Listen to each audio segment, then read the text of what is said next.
देखिए, सबसे पहले तो हम गौशाला का निरीक्षण करते हैं कि उसमें क्या-क्या कमी है, ठीक है? तो उसमें देखते हैं क्या-क्या सुविधाएँ माता के लिए हो सके, जैसे कि दवाइयों की सुविधा है, कोई खाने की व्यवस्था है या जो है पंखा-कूलर की व्यवस्था है, चाहे किसी प्रकार की व्यवस्था है, देखी जाती है कि भई वहाँ पे किस चीज़ की कमी है। उसके बाद फिर हमारी जो भी हमारे सत्य सनातन गौ सेवा संस्थान की जो पूरी टीम है, सब मिलके उसमें सहयोग करके जो है इसको उनकी मदद की जाती है गौशाला में। कुछ नहीं है, जो गौ माता का जो है सेवा नहीं कर पा रहा और ऐसे जो उनके साथ दुष्ट व्यवहार कर रहा, तो उनका तो जो जाना नर्क में तय है जी। सिंपल सी बात ये है। जो लोग नहीं गौशाला में सेवा करें हमको हैंड ओवर कर देना, हम जी। लोग सेवा करके देंगे, पूरी व्यवस्था वहाँ बनाएंगे। जैसे कोई भी जैसे गौ माता को रखता है, मैं किन्नर अध्यक्ष योगी अखाड़े से राष्ट्रीय किन्नर अध्यक्ष हूँ। अगर कोई भी है जो गौ माता को नहीं रखना चाहता है, वो हमसे संपर्क करके गौ माता को हमें सपुर्द कर देवे। हम उनकी रक्षा करेंगे, हम उनको रखेंगे, हम उनको सब करेंगे। और योगी अखाड़े के लिए हमने संकल्प उठाया है कि इस अखाड़े को हम विश्व तक पहुंचाएंगे। और हमारे माननीय योगी आदित्यनाथ जी को हम प्रधानमंत्री बनाने का संकल्प लिया है हम लोगों ने, और सभी लोग मिलके इस कार्यक्रम को हम पूरा करेंगे। इस कार्य को धर्म की जय हो। देखिए, हम आपको बता दें, ये परम पूज्य स्वामी राधे श्याम जी महाराज हैं, जो कि गोरखपुर से पधारे हुए हैं। और महाराज जी के सानिध्य में योगी अखाड़ा का संचालन होता है, जो कि पूरे विश्व में लगभग हमें लग रहा है ये संचालन हो रहा है। महाराज जी ने इस अखाड़े का निर्माण करके समाज को एक नई दिशा दी है। इसलिए क्योंकि देखिए, अखाड़े तो बहुत हैं, जैसे पुरातन देखेंगे 13 अखाड़े चले आ रहे हैं, आज कई अखाड़े हो गए हैं। लेकिन उस अखाड़े में विकृति एक प्रकार से हम समझेंगे, जो योग्य व्यक्ति है ना, उनको वहां पे सम्मान नहीं मिल पा रहा है। लेकिन हमारे महाराज जी ऐसे हैं, उस जगह जो योग्य व्यक्ति है उसकी खोज करके उसको जो है उस योग्यता पे प्रतिष्ठित करते हैं, ताकि हमारे समाज में समाज का कल्याण हो सके। और महाराज जी आए यहाँ पे, और हमारे संरक्षक जी को जो है उन्होंने महामंडलेश्वर बनाया, इसके लिए हम इनका वंदन और अभिनंदन करते हैं। और हम लोग परम पूज्य योगी आदित्यनाथ जी महाराज के लिए भी काम कर रहे हैं। हमारे जो प्रेरणा स्रोत हैं पूज्य महंत जी हैं, उनको प्रधानमंत्री बनाने के लिए हम लोग काम कर रहे हैं। इसमें महाराज जी का बहुत ही सहयोग है।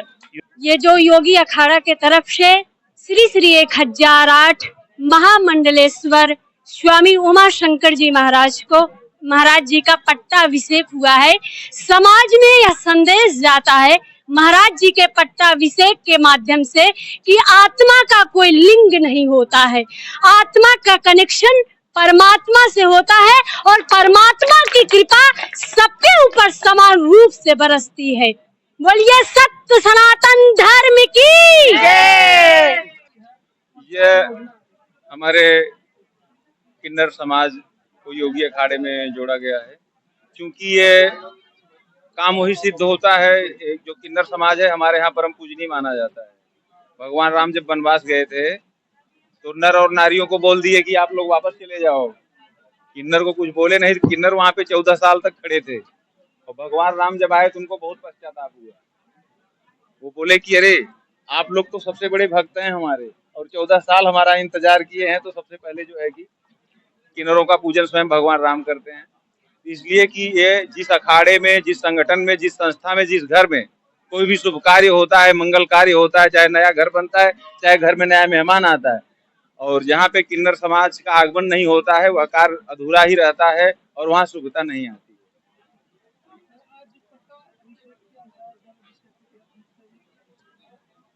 जी,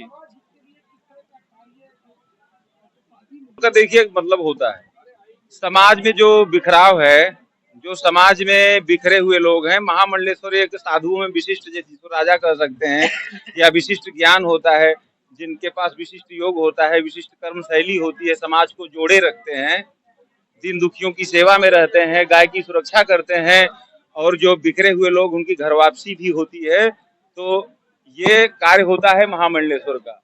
जो लोगों की सेवा कर सके, जीवों की सेवा कर सके, उसी को महामंडलेश्वर की उपाधि दी जाती है। और हमारे महाराज उमा शंकर जी हैं, इनके क्रियाकलापों को देखते हुए सबने ये ट्वीट किया कि महाराज जी बहुत ही योग्य व्यक्ति हैं। हमारे शिवनाथ जी हैं, देखिए ये अध्यक्ष जी हैं संत ये सत्य सनातन गौ सेवा संस्थान के। तो आप सबके संस्कृति पे जो है महाराज जी के बहुत ही अच्छे कार्य हैं, इसलिए उनको उस योग्य थे, उनको महामंडलेश्वर की उपाधि दी गई। आज हमारा अभिषेक हुआ तो हमारे ऋषि महात्मा आए और हमें इस काबिल समझा। इनकी आशीर्वाद से, गुरु जी की कृपा से, संतों के आशीर्वाद से, और संतों की कृपा जिस पे भी हो जाए उसका तरण तारण हो जाना है। क्यों भगवान राम को भी संत की आवश्यकता पड़ी, तो भगवान राम को भी संत का ही आशीर्वाद था कि हमारे भगवान राम दुष्ट रावण जैसे पापियों का संहार किया। उसी तरह हम भी चाहते हैं कि हमारे देश में उन्नति हो और हमारे योगी जी पूरे राष्ट्र का, हमारे हिंदुस्तान की कुर्सी पे बैठें और हमारी सनातन धर्म की रक्षा हो। और सनातन धर्म की रक्षा करने के लिए कोई एक व्यक्ति नहीं आएगा, इसमें आप सबको साथ देना पड़ेगा। और सबका, जिस तरह से सबका साथ है और साथ ही देकर आप हमारे सनातन धर्म को बचा सकते हैं।